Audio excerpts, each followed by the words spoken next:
võ chơi xa xa liền cần nô dây la in có ôi chim đâu võ chơi lâu thế hi lâu làm lâu thế cái hi bôi ba cái ca võ chơi tiếng nô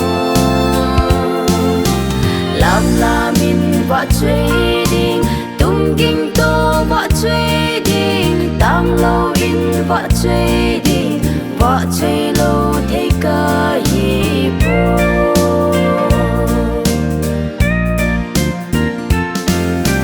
lên dâu xe đinh in lên chung nung ấy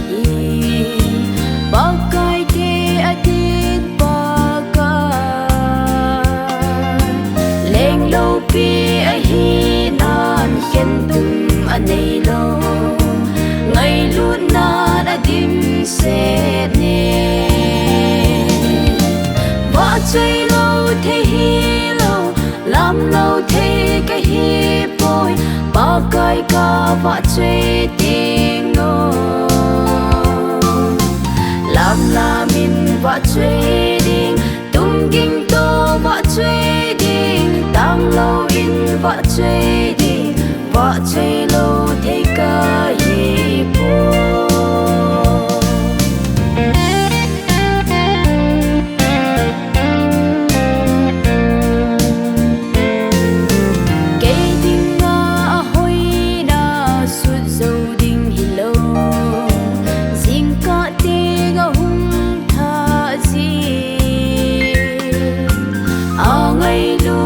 pi dan tôn so nin a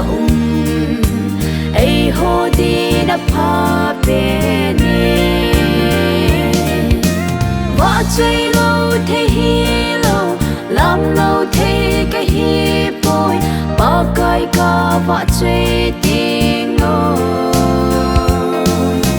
làm là mình võ chơi đình tung kinh tô võ chơi đình tăng lâu in võ chơi đình võ chơi lâu thế ca hi bôi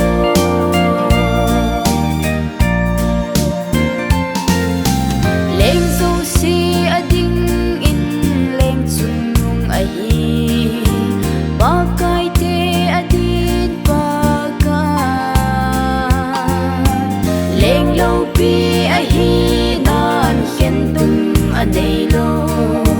ngày luôn na đã dim sẽ nè